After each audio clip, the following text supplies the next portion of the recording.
it's like you watch like 2 episodes of Big Bang Theory and you're like, okay, this is like kind of funny, like maybe. And then like you keep watching and you're just like, okay, like how many like pseudo nerd jokes can we make before it's like the entire show? Dude, Big Bang Theory is just absolute garbo. And welcome to our interview with Milk. Hi, I'm Jordan, host of The Night Show, in here with Jack, John, and Pat from Milk with 2 Ks. Yeah. Where did that come from?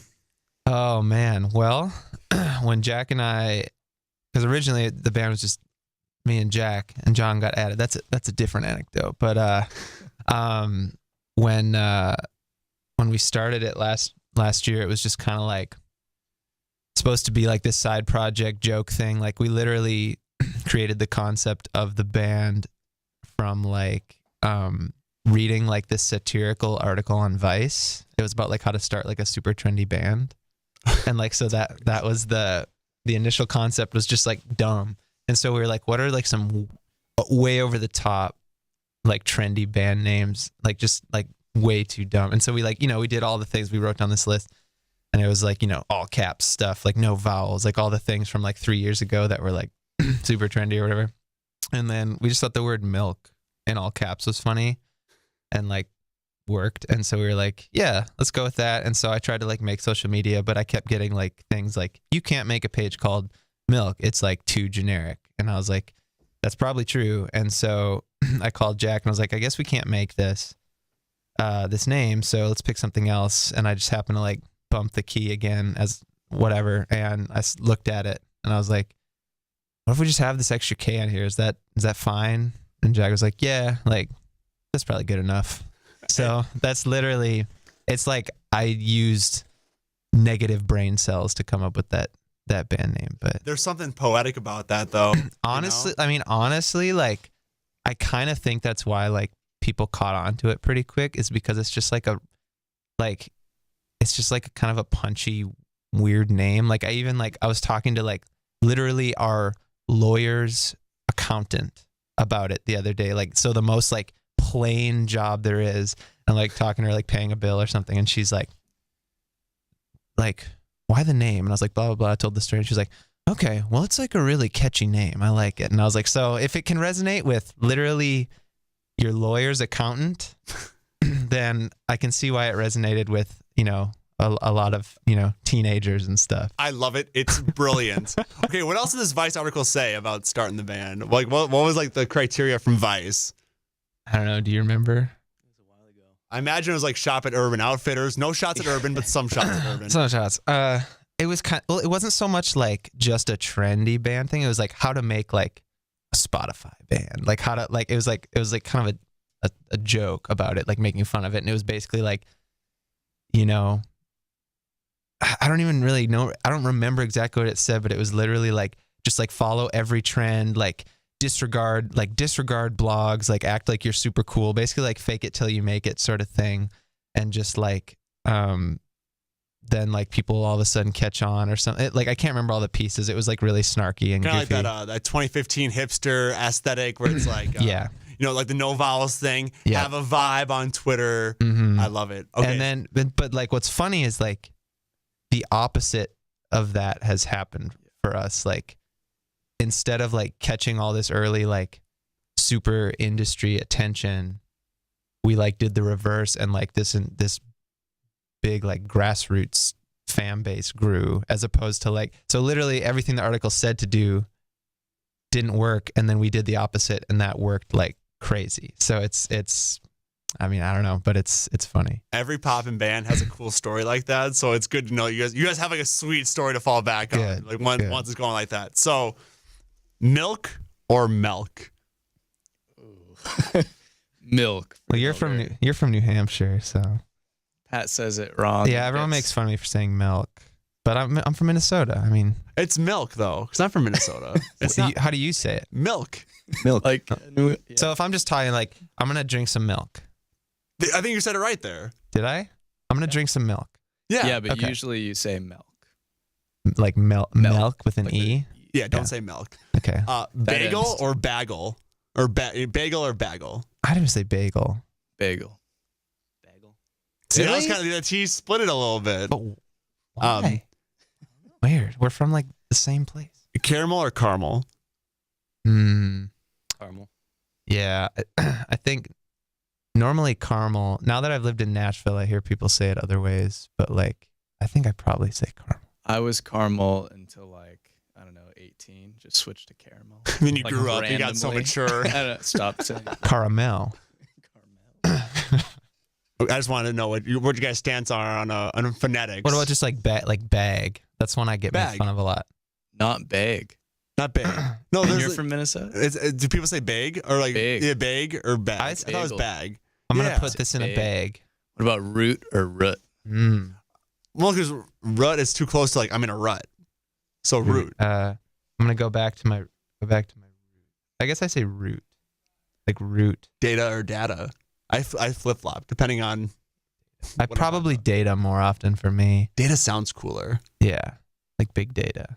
Great band. Yeah. Well, great guy. It was a band, but now it's just a guy. Right. And yeah. then thank you, Big Data, for giving us Joywave. Really appreciate it. True. All right. So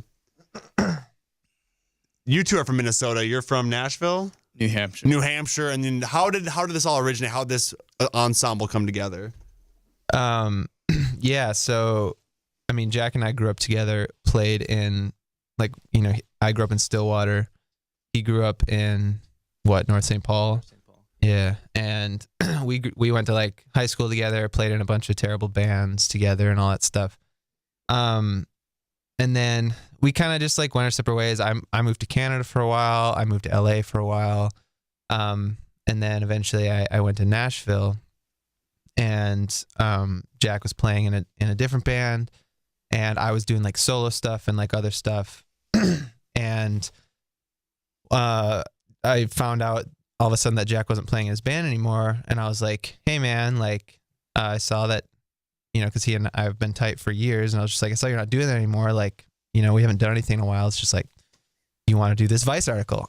And so he was like, yeah, that sounds fun. And so we originally just started it that way. And just remotely sending files back and forth. And then this was like, again, it was supposed to be like a side project thing. Cause I like was going to focus on my actual like solo stuff. But then when it like caught on like Twitter and stuff, I was like, okay, well, I'm obviously going to focus on this now. So like but I had already like had some dates booked for my solo stuff. So I had hired John to play drums for me because we were friends in Nashville, just doing the musician thing.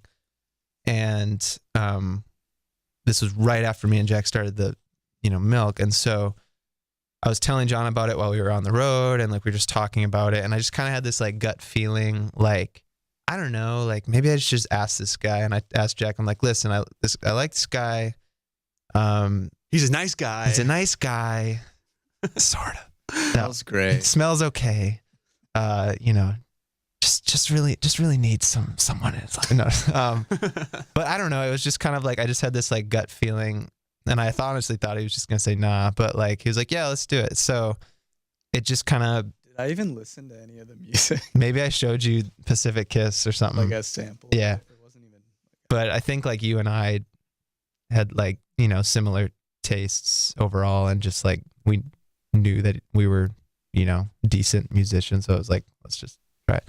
Yeah, it was very like organic, like it I mean, buzzword, but it really was like, it wasn't like, Well, it's important. yeah, it wasn't planned. Like it wasn't like this calculated thing. It was just very random, unexpected. And then it, you know, became like a, you know, a major focus, and, you know, it turned into what it is now.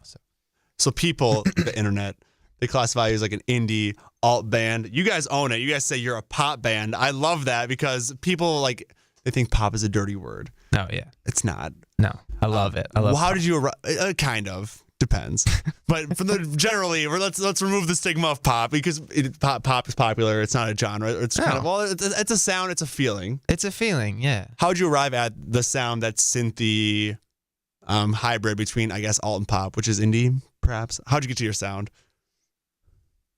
I mean, I think it goes back to the first thought. Like, I mean, I think we've evolved very quick, and now our first album that we're working on now is even like a bigger evolution, I think. But like the first stuff, like the first EP, Sad Girls EP, I mean, it was literally, the concept was, let's make some trendy songs that are cool songs. Like, it was just like feel good, like kind of emotional stuff. So it was kind of taking just like that emo feeling and blending it with like pop and trying to like be relevant. And then, but as it went, we're like, oh, like people actually like this stuff, and people like what we're doing just as, you know, artists and as people. Then it was like, okay, now it's like, let's like actually like hone into this and like find our sound, find our thing, whatever. And so then the next EP came out, the If You're Reading This, I Love You EP, in the summer. And that was like a big step away from the just super soupy vocal, like the big washy 80s synth. Like, it was pushing more into the more of a pop oriented territory.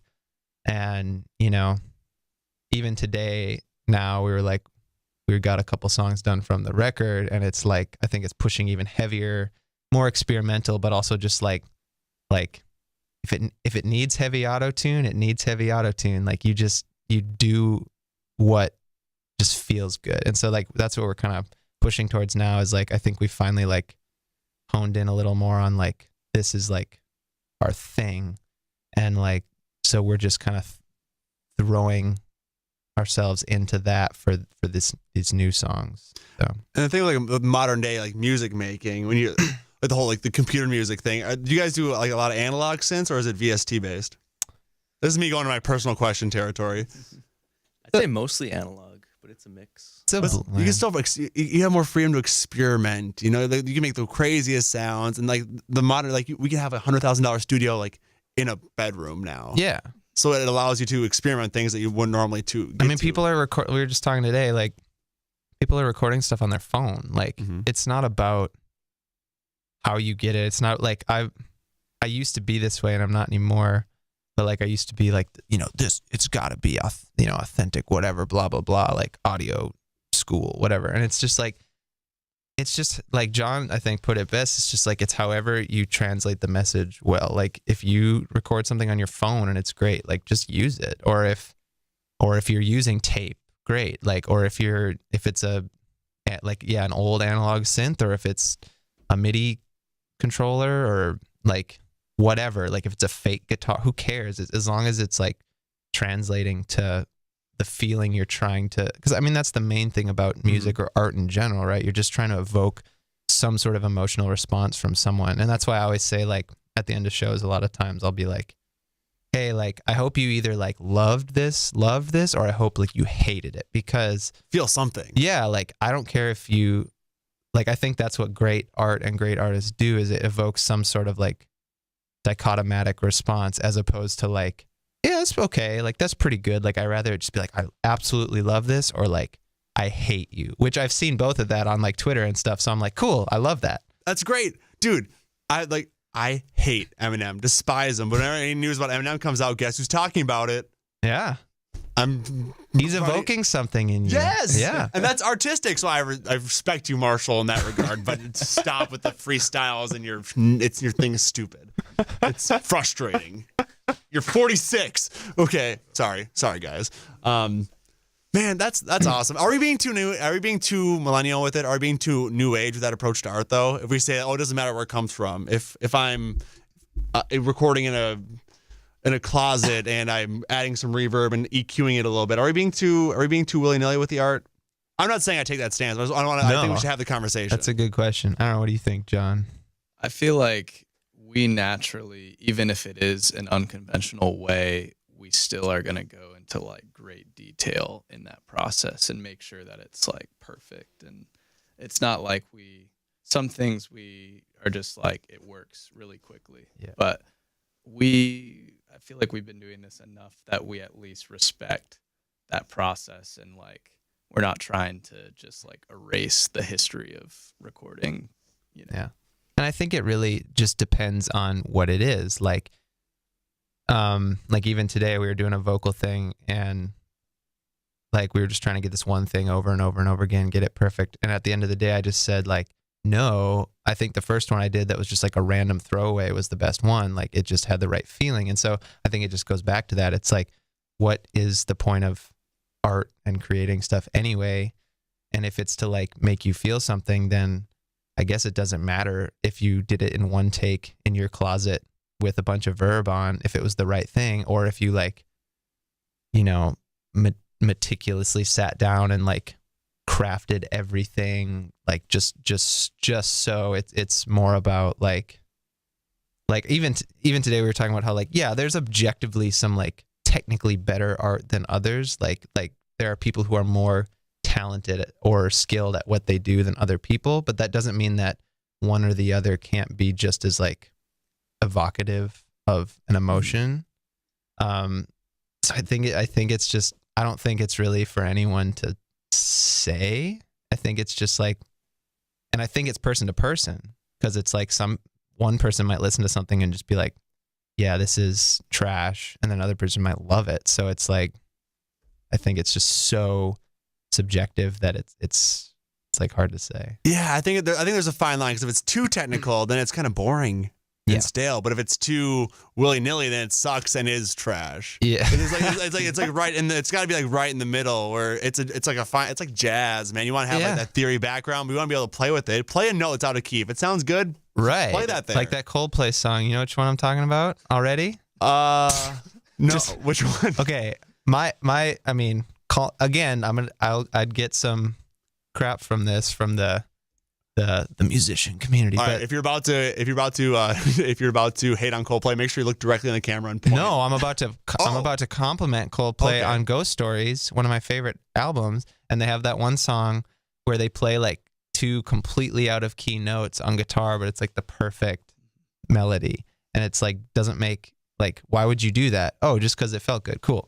Like, yeah, that's art. That's like, we can't get too picky with it, but we can't be too willy-nilly with it either, I think is what we're trying to say. Yeah. What a great, wholesome conversation about the direction of music. Sure. All right, so you guys, I found you guys on Twitter. You guys have a bit of like a stan following from building up from that vibe, or not Vice, and that Urban Outfitter stuff. Sorry, we're talking about all these hipster things, music and Polaroid pictures. What's it like to be a band this early in your career with a pretty dedicated fan base? What's that feel like? I mean, it's still new to me. Like, especially after doing my own thing for a few years and like just nothing. So like even that first influx of fans, like in the first, month or two after we started, was like, oh my gosh, like this is like, I've never experienced this before. And that felt like a lot at the time.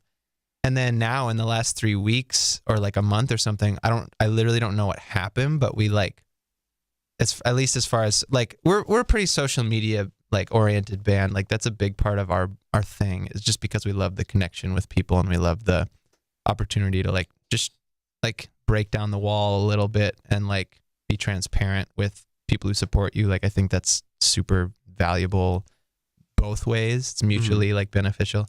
But like in the last month, I don't really know what happened, but all of a sudden we like doubled in like size, so to speak. And like all of a sudden, I know this is so petty to talk about, but I don't care. Like, so like, cause I think it actually does hold some merit to like showing where you're at. Like, we'd post something on like, let's say Twitter, and it would maybe be getting like 200 or 300 likes, something like a good dedicated fan base. And then all of a sudden now on average, like just in like a few weeks, it shot up to like, there's like 1,000 people liking every tweet and stuff. And it's like, I know that's so petty and blah, blah, blah. I hate social media, but like, that's really petty. Yeah. Thanks. Well, you guys barely exist on social media. So, it's true. But like, so that was like in and of itself was so like, holy crap. Like, now I can't like, whereas before I would try to get back to everyone. I would try to like talk with everyone. Like I physically can't anymore because there's so many more people. And like, we've seen that across our, like all of our, platforms and stuff, like a big growth. And I have no idea what caused it. I think it was just like brand awareness reached a peak and it just happened. And it's like, it's really special to me because, I've been trying to do this for a long time. And, I think every artist, whether they admit it or not, or want to be, too cool or not, like I think every artist wants people that care about what they're doing and want people who are like stoked on it and like you know, you can say that you're not, but I think, and that's you know, oh, that's making the art not important. But it's like, no, like art's meant to be appreciated. And so when your art's being appreciated and it's being appreciated by more and more people every day, it's like, wow, like that's special. And like I've created a lot of, like, through touring and then just through social media, like I've created a lot of like really, you know, close connections, just like with a lot of people who've just been like affected by our music or just like by the community that's been built. And like, it's like definitely super special to me and means a lot to me. And so it's one of the things that when I'm just like, you know, whatever, I hate all this, like I'm just going to give up. Like if I'm frustrated, like it's one of the things that I'm like, okay, but these people like care about this. And like, so I'm going to keep like, I'm just going to try to push to the next level, next step, because like there's people who care about it. And so, yeah, I think a lot of artists and bands, I mean, to be honest, I think a lot of artists and bands take that for granted a little bit, because it's like, it's such a great promotional, I mean, even on the business side, it's such a great promotional system. Yeah. Like word of mouth, it's still the best thing and the most organic thing. Like, so if you can create that real connection with people and you genuinely show that you care about them and they like what you do, that's going to go so much further than, you know, one. I mean, I don't know what you know what exactly, but just and nowadays, what do you compare that to? There's nothing comparable in social media. Yeah. And there's nothing petty about art being appreciated. There's nothing petty about authenticity, regardless of it's, you know, something being recorded in a closet, going back to the music thing, or, you know, tweets on a screen. You know, it doesn't matter what form it takes as long as it's genuine. Yeah. And real. Like the fake stuff, that'll get snuffed out in a minute. We can all tell when it's I just fake. buy bots. It's all fake. I flirted with that. Just like, I wonder what it's like to be popping on social. I think a while, like there was a several years ago where I just like tried it to see what it was like, and then I blocked all of the accounts just because it was like it's so obvious when you see that stuff. Like when you see you can, like you said, you can smell it like immediately. Like if you're looking at someone like, oh dang, they have like 50,000 Instagram followers and they're getting like 100 likes, you're like, okay, something's off here. And like, and that's petty, man. Like to buy followers. Like fake it. Don't fake it. Don't fake it. Fake it till you make it, but don't fake it till you break it. Don't fake it so we can tell that you're faking it. Fake it in a way that only you know you're faking it, and thus allows you to make it. That's the new saying. And that is science. That is science. All right. So new album coming out. When? Do you have a title? Can you leak it? Can I play it on my show? No. Well, yes and no. That's both answers. That is literally the opposite of what you asked. Yes, there is a title. I feel like a lot of our fans have figured it out because I leak stuff too much. But yeah, there's a title. We haven't announced it yet. All right, then we won't. I don't want to peer pressure. No, I got you.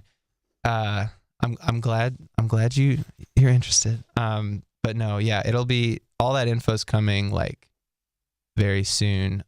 We have the release date. It's early next year. So now we're just scrambling to get it done. And then we'll be shortly after that, early next year, we'll be, you know, touring on it and stuff. So, great. Yeah, I want to, my heart wants to say more, but John says no. Okay, here's the big, because I already have kind of a reputation for peer pressuring artists to give more information. Like I do this frozen pizza review thing, right? I don't know if you've seen it. Maybe we'll do one at some point. We were doing one with Joywave at the Varsity, and they're talking about their new album. I was like, hey, what's it called? He's like, I'm not going to reveal this on a frozen pizza show. If there's any time to leak info, I think it is on a frozen pizza Dan show. from Joywave. He was great. It's a one-word album title, but it's a word that is not grammatically correct when it's one word, but we made it. Milk with 2 Ks. Wow. What? Okay. No, you can't go self-titled right away. I mean, Weezer did. You can't. And they went back to the well so many times. You can if you're Laney or Weezer, I guess, but you can't if you're Milk. You got to start somewhere else. Can I guess? So one word that's grammatically incorrect by itself. If you guess it either way, though, I'm not. Okay, we're going to can't. Zeke. All right, let's collab. Do you have a guess? You're often grammatically incorrect. We see the video. I've seen the video descriptions on GoRadioMN.com. There's grammar errors everywhere. Oh my gosh. I go You just threw so much shade at Z. It's fine. This is how ideas get made. Okay. I can't think of a word that. This is very hard. Oh, is it What? No, what? You're just saying words put together. Cannot. You're saying what are those? Cannot. Is it cannot? Cannot. But that is a word put together. So it's one word though. We messed up. I have no idea. I'm drawing a blank. This bit has gone on far too long. It starts Serious. with two L's. Whoa. Cereal is the spinoff of Milk. Once you guys have like a big argument and That's the cover band. Cereal. Yeah. It's us. It's you guys. Yeah. It's a DJ version. Well, he's DJ Squirrel Monkey. Okay. Ooh. It's sexually plays Controlla by Drake like 4 times in a row. Go to every set. While we're talking about Zeke, can we talk about you? One time I was DJing at Minneapolis Institute of Art. It was like a little vibe, like a third Thursday thing. I go to the bathroom, I'm like, hey, Squirrel Monkey, get up here. And he's up there DJing. I go to the bathroom. All of a sudden, I hear him transition, and then no music plays for like 35 seconds. Oh my to know that I muted one of the channels. Oh But okay, this is not about Zeke, as much as we love you. It is a little bit. Look at that beard. It's moisturized. He looks good. Why don't you hop up on this mic? Hey, flip around. What? You can't hold that. Look at that. Look at that. Oh, you're breaking things. Look at that beard. By Joe. Okay. The lighting's very bad. Okay, so every night when we have a local artist in here, are you guys local? I know you guys are doing like the Nashville thing, the Minnesota thing, but you guys are from here. I'm going to call you local. Yeah. We can So, call it that. I want to support you and the local Minnesota music scene. It's what we want to do at Go Radio. It's what the people want. We do this thing called the 2 at 10. We have you in here. We play 2 of your songs back to back. Are you interested? That sounds terrible. No, that sounds great. Okay, so I want you guys could pick both songs. I know we talked about picking one or the other. I want you guys to both pick both of them. I just want to know what the song's about and how it originated. If it's a new song on the album, I wouldn't be mad about premiering it, but I'm not going to peer pressure you because I have a history of doing that. But if you did, I wouldn't be mad. I think I would love, if you're okay with it, I think it would be cool to play our 2 recent ones we put out that will be on the album, because one's a slow vibe, one's an up vibe. I feel like that would be, just a good balance. Boom, we got it. So what's the first one?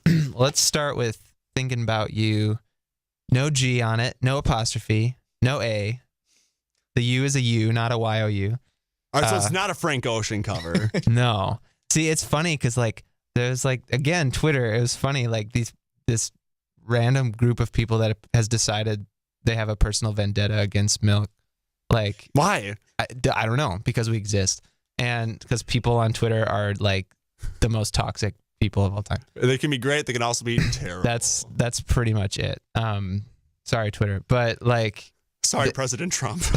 I'm sorry. Thanks, Obama. But it, what was I saying now? Sorry. They basically accused us. They're like, I can't, see, Milk does it again. They rip off artists all the time, and now they're ripping off Frank Ocean. And I was like, I mean, I must live under a rock, because I was honestly I didn't even know that was a song. I knew that I'd heard it, but I didn't know what it was called. I didn't know whatever. And I was like, hey John, I have this song, or hey guys, I have this song. That's a Frank Ocean thing, right? And I was like, whatever, it's whatever. That was a side note, but yeah, it was. This was the first one we recorded this past summer, for the album, before we even knew it was going to be an album. But it's just kind of a feel good, basically just love song. Just you're thinking just about feel good. someone. Just thinking about him. Yeah. Just got him on the brain. That's it. That's all we're doing. Just thinking. All right. So that was the first song. We're gonna play it. Edit. Chop. That's how we know how we know when to chop it. You can leave that in. Don't chop. That's for me, for the audio, not for the video. It's a little breaking the fourth wall for the listeners. How do they do the 2 at 10 recording? Well, we don't. It's all. Well, you go chop, and it's done. You gotta do the thing. If you don't do this, you don't know when to cut it. All right. What's the second song? What do you got? John, why don't you give us? John, give me another Frank Ocean song. Just kidding. Stupid. That's the song. Yeah. Tell me about it. Is it about a test you got a bad grade on? It's about Jack. No, it's no. Get him, Jack. Jack, light him up right now. If Jack lit me up right now, I would love it. He's not gonna do it. He's too nice. He can't. He can't. He just can't do it. He doesn't have a shady bone in his body. I think the meanest that Jack has ever been to me in my like 12 years of knowing him is that after we got off this last tour, my wife asked him if he was sick of me yet, and Jack paused for a second and was like, "Well, no, it was okay." And like that's maybe the meanest that's ever happened. But stupid. Back to stupid. Yeah, back to stupid. Stupid. Yeah, I mean, it is. It's another love song. But it's kind of like a self-deprecating. I'm a pretty self-deprecating person, just because we're millennials, and it's kind of our thing, and it allows me to cope with my existential dread. But yeah, it's kind of a song, just like, hey, like I know I really suck sometimes, and I'm caught up in all of my, my phone and my whatever, and working on my stuff, but like, like let's, basically it's just like, I'm sorry about all that stuff, like, I love you. So that's the hook is like, I'm so dumb, but I'm stupid for your love. So it's like, it's just kind of like making fun of yourself, but also like just expressing that, like, hey, like, we're good. I'm going to use that with my girlfriend, because I do a lot of stupid stuff. Not like relationship ending stuff, just like yelling in Target. So I mean, what else is there to do in Target, honestly? Yell and buy Halo Top. Oh, yeah. Please endorse me. I've been working on it for so long. Sponsored by Halo Top. Birthday cake, the birthday cake flavor. It's very, I'm not going to say it because I'm trying to get in the endorsement. It's a little bit chemically, but it's great. I'm not going to say it, but I am. But I am. They're because I putting that on it. Yeah. Can we beep it? It's a little bit. Yeah. What did he say? I said nothing bad about Halo Top as we come back from the commercial break. Are we sponsored yet, Zeke? No. Okay. We love well, Halo you know Top. why? Because it's been 33 minutes and most of it's just been jokes. Milk, thank you guys so much for coming in and really just being very entertaining and great people. Yeah, well, thanks for having us in, and I hope that I genuinely hope with all my heart that you do get your Halo Top sponsorship. I hope so. Because he didn't say anything bad about you, Halo Top. I didn't. No, ever. And that flavor is good. Yeah. But Milk, back to you. Not about the Halo Top. I do appreciate it. I do appreciate it. Where can we find you on social media? Where can we find you on the internet? Where can we buy cassettes and merchandise and an autograph? Autograph? I don't know. I ran out of things to say. Yeah, I mean, you can either just go to our website, which is wearemilk with 2ks.com, and you'll find our merch store, newsletter, socials, music, whatever. Or just like go on Spotify, like, we're all millennials here, like we know how to use the internet. But yeah, all our handles are at we are milk. So like across the board, yeah, you can find, it's like the Law and Order sound. Gung. But you can find Bum, bum, bum, bum. Are you just gonna sample that? Yeah, but it's everything's We Are Milk. So like, and like, yeah, if you think we sound annoying enough to check out, then like, we love to interact on socials and stuff. So, come on there, shoot us a message or tweet at us or something, and Send a GIF. Is it GIF or GIF? It's GIF. The guy says it's GIF. It's him being dumb. It's obviously GIF. Okay. I mean, I say GIF, but I guess go off, I guess. That's peanut butter, though. Yeah. That was not a good defense of your stance. No, I've given up for today. Fair enough. It has been 40 minutes. Yeah. Milk, goodbye.